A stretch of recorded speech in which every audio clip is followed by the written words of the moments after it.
ಕಾಂಗ್ರೆಸ್ ಸರ್ಕಾರ ಅಧಿಕಾರಕ್ಕೆ ಬಂದಾಗಿನಿಂದ ಸಿಎಂ ಕುರ್ಚಿ ಪ್ರತಿನಿತ್ಯ ಅಲುಗಾಡ್ತಾ ಇದೆ ಎಂದು ರಾಜ್ಯಸಭಾ ಸದಸ್ಯ ಈರಣ್ಣ ಇಡಾಡಿ ವ್ಯಂಗ್ಯವಾಡಿದ್ದಾರೆ. ಚಿಕ್ಕೋಡಿಯಲ್ಲಿ ಮಾತನಾಡಿದ ಕಡಾಡಿ ಸಿಎಂ ಸಿದ್ದರಾಮಯ್ಯ ದೇವರಾಜ್ ಅರಸು ಅವರ ದಾಖಲೆಯನ್ನ ಬ್ರೇಕ್ ಮಾಡಿದ್ದೀನಿ ಎಂದು ಪ್ರಚಾರ ತೆಗೆದುಕೊಂಡಿದ್ದಾರೆ. ರಾಜ್ಯದ ಜನತೆ 140 ಶಾಸಕರನ್ನ ಆಯ್ಕೆ ಮಾಡುವ ಮೂಲಕ ಸ್ಪಷ್ಟ ಬಹುಮತ ನೀಡಿದ್ದಾರೆ. ಆದರೆ ಸಿಎಂ ಕುರ್ಚಿನೇ ಸ್ಥಿರವಾಗಿಲ್ಲ. ಡಿಕೆಶಿ ಯಾವಾಗ ನನ್ನ ಕುರ್ಚಿ ಕಸಿದುಕೊಳ್ತಾರೆ ಎನ್ನುವ ಚಿಂತೆಯಲ್ಲಿ ಸಿಎಂ ಇದ್ದಾರೆ. ಇತ್ತ ಯಾವಾಗ ಸಿಎಂ ಎದ್ದು ಹೋಗ್ತಾರೆ, ನಾನು ಯಾವಾಗ ಸಿಎಂ ಕುರ್ಚಿ ಮೇಲೆ ಕುಳಿತುಕೊಳ್ತೇನೆ ಎಂದು ಡಿಸಿಎಂಗೆ ಚಿಂತೆ ಇದೆ. ರಾಜ್ಯದಲ್ಲಿ ಕಾನೂನು ಮತ್ತು ಸುವ್ಯವಸ್ಥೆ ಸಂಪೂರ್ಣವಾಗಿ ಹಾಳಾಗಿದೆ. ಸಿದ್ದರಾಮಯ್ಯ ಅವರು ದೇವರಾಜ ಅರಸರ ಆದರ್ಶಗಳನ್ನು ಜಾರಿಗೆ ತರುವಲ್ಲಿ ವಿಫಲವಾಗಿದ್ದಾರೆ ಎನ್ನುವ ಮೂಲಕ ಸಿಎಂ ಸಿದ್ದರಾಮಯ್ಯ ವಿರುದ್ಧ ವಾಗ್ದಾಳಿ ನಡೆಸಿದರು. ಈ ರಾಜ್ಯದೊಳಗ ಈ ಸರ್ಕಾರ ಅಧಿಕಾರಕ್ಕೆ ಬಂದು 2.5 ವರ್ಷ ಆಗಿದೆ.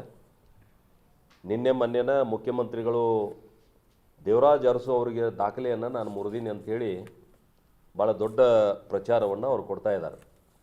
ನಾನು ಕೇಳಲಿಕ್ಕೆ ಬಯಸ್ತೇನೆ ಕಾಂಗ್ರೆಸ್ ಪಾರ್ಟಿಯನ್ನು, ಈ ರಾಜ್ಯದ ಜನ 140 ಸ್ಥಾನಗಳನ್ನು ಕೊಡೋದ್ರ ಮುಖಾಂತರ ಒಂದು ಸ್ಪಷ್ಟ ಬಹುಮತ ನಿಮ್ಗೆ ಕೊಟ್ಟಿದ್ದರು.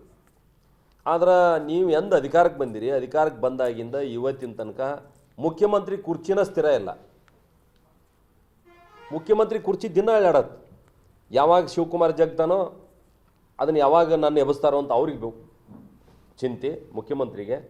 ಯಾವಾಗ ಸಿದ್ದರಾಮಯ್ಯ ಎದ್ದು ಹೋದಾರೋ ಯಾವಾಗ ನಾ ಕುಂತೀನಿ ಅಂತೇಳಿ ಉಪಮುಖ್ಯಮಂತ್ರಿಗೆ ಚಿಂತೆ. ಅವ್ರ ಹಿಂಬಾಲಕರು ಒಂದು ಹೇಳಿಕೆ ಕೊಡ್ತಾರೆ, ಇವ್ರ ಹಿಂಬಾಲಕರು ಒಂದು ಹೇಳಿಕೆ ಕೊಡ್ತಾರೆ. ಒಂದೇ ಒಂದು ಡೆವಲಪ್ಮೆಂಟ್ ಬಗ್ಗೆ ಮಾತಾಡಿದ್ದು ಯಾರಾದ್ರೂ ಕೇಳಿದ್ರಿ? ಕರ್ನಾಟಕ ರಾಜ್ಯದ ಎಷ್ಟು ಮಂದಿ ಮಂತ್ರಿಗಳಿದ್ರೆ ಇಡೀ ರಾಜ್ಯ ಸುತ್ತಿ ನನ್ನ ಇಲಾಖೆಯನ್ನು ನಾನು ನೋಡಿದ್ದೀನಿ ಅನ್ನುವಂಥ ಯಾವುದಾದ್ರೂ ಮಂತ್ರಿಗಳನ್ನ ಕೇಳಿದಿರಿ? ಕೇವಲ ಅವ್ರ ಜಿಲ್ಲೆಗೆ